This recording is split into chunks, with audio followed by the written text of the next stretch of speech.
Good afternoon. It is the 8th of August, 2025. So I'm back to finish the prophet Joel. Very interesting. The things that Joel said 3,000 years ago have yet to physically happen. How can you be sure, Jonathan? Because when you're talking about the moon being dark, or the sun being dark and the moon be turned to blood, cosmic events, you're talking about the book of Revelation. Even Jesus says, when this happens, the moon will be darkened, the sun will be darkened. Like when Jesus was on the cross for 3 hours, the sun was turned off, right? Meaning something divinely authoritative happened. Substitutionary satisfaction of the Father's requirement for holy perfection, which only the Lamb of God, Jesus Christ, could perform. And he did. He made it all the way to the cross.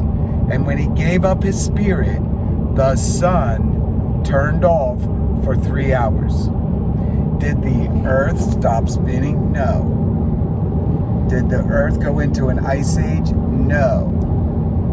Because we don't even know, or we're not told, how the sun works. It's electronic. It's powered by God. It moves on rails. And to create the 4 seasons, it goes out, then it comes in, then it goes back out again. Right? That's how it works. That's how the way it makes sense. I can't prove it because I'm not up there to watch it and give you a video of it.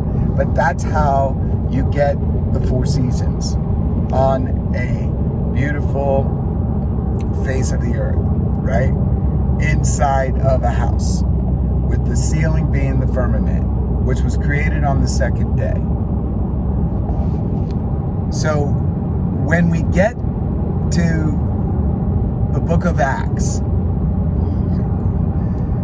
and Jesus departs, he goes up into the cloud, and I always say, where'd he go after that? He had to go somewhere, he didn't go to nowhere, he didn't go into mystic, spiritual existence. No, he was a physical self.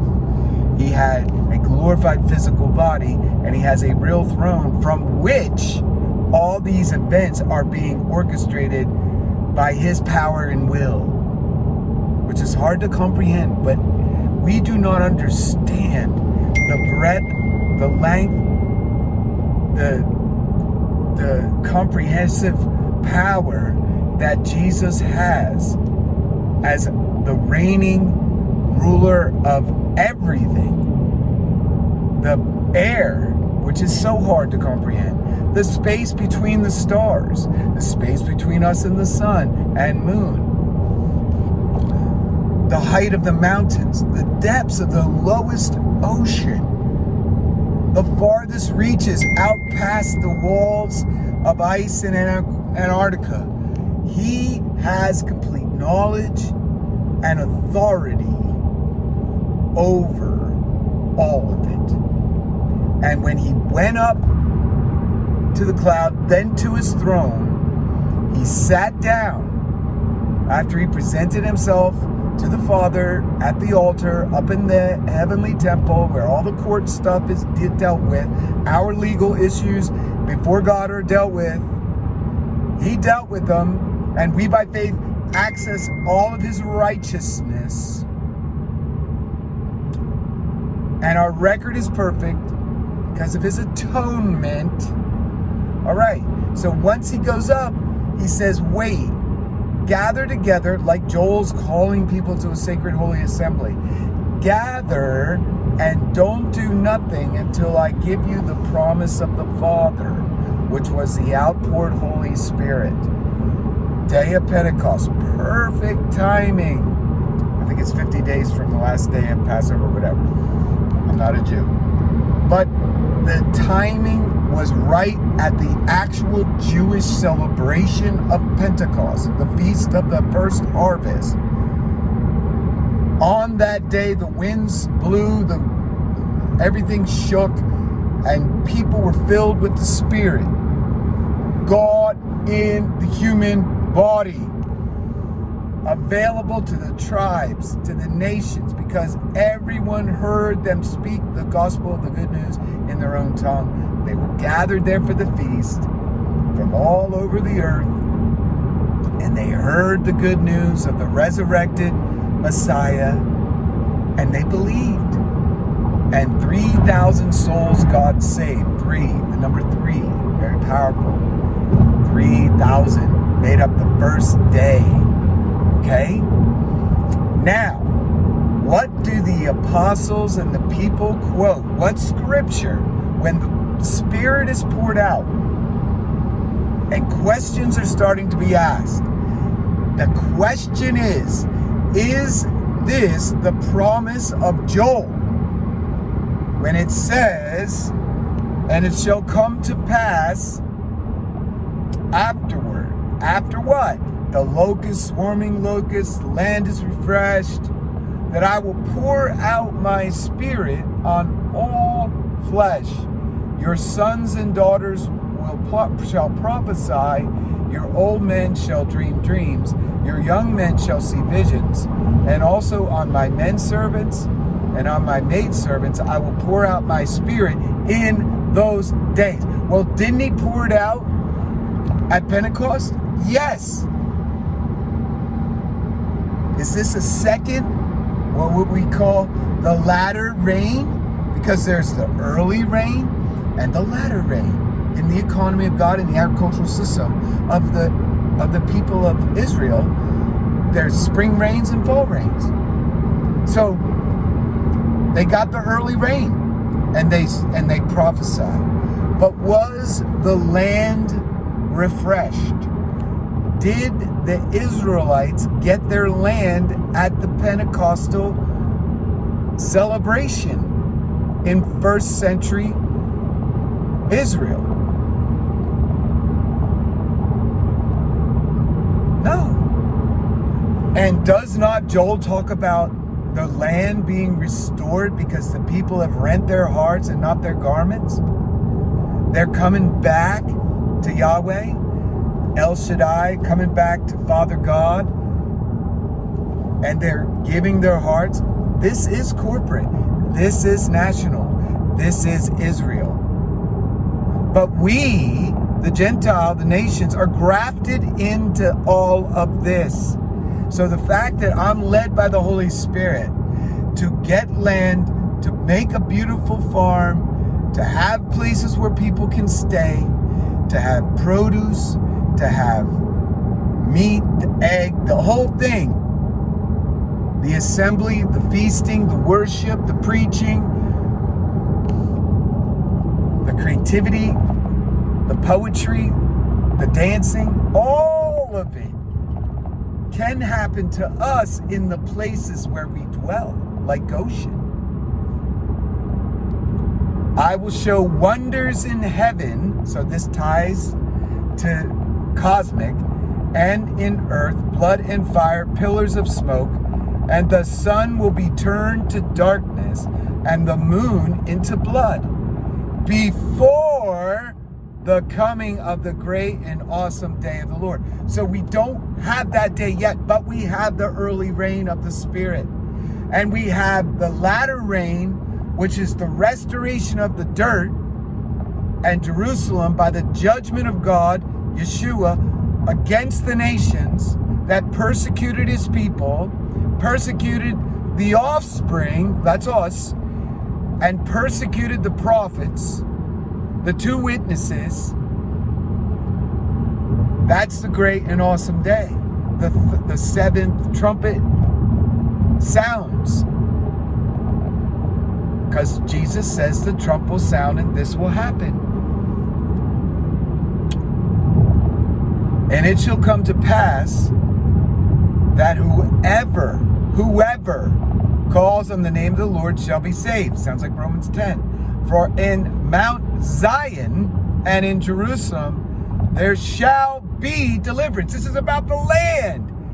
This is about God's mountain. Psalm 15. Who can dwell in the holy hill of the Lord? Him who has clean hands and a pure heart. How do you get clean hands and a pure heart? You call upon the name of the Lord in all sincerity. You rend your heart, not your garments. No play, no hypocrisy, sincerity of heart. That's all God wants. Scholarship doesn't mean a hill of beans to him. In fact, it creates a trap, just like Paul was in. He was in an ecclesiastical, synagogue, rabbinical training trap that kept him from seeing who Jesus really was historically. And he had to be broken by a bright beaming light. The heavenly presence of Jesus blew him off his animal, and he fell down on his face and knew right away that he was persecuting Yeshua's people. It takes judgment and earth-shattering events to get Israel where it needs to be. It won't happen until they lose all support, all alliances, and they are fully vulnerable and independent before God. We're not there yet. We're looking forward to it, and we're grafted into it as Gentiles. For in Mount Zion and Jerusalem there shall be deliverance, as the Lord has said, among the remnant whom the Lord calls. So there's a remnant in Israel that's coming in corporately. There's individuals all over the earth that are coming in individually as Gentile believers, grafted into all the stuff, the promises of God, which includes the Holy Spirit, which includes the gifts of the Holy Spirit, which includes the office of apostle, prophet, pastor, evangelist, pastor, teacher, for the edification of the body of Christ, the saints. That's what the Bible says. I'm a Bible guy. I read the Bible. I don't make it say what my ecclesiastical masters wanted to say. I'm not chained down to that. Praise God. Joel chapter 3. For behold, in those days and at that time, when I bring back captives from Judah and Jerusalem, I will gather all the nations and bring them down to the valley of Jehoshaphat. And I will enter into judgment with them there on account of my people. Who's that? My heritage, Israel, whom they have scattered among the nations. They have divided my land and my people. They have cast lots for my people, have given a boy as payment for a harlot. Don't we see that today? Sold a girl for wine that they may drink.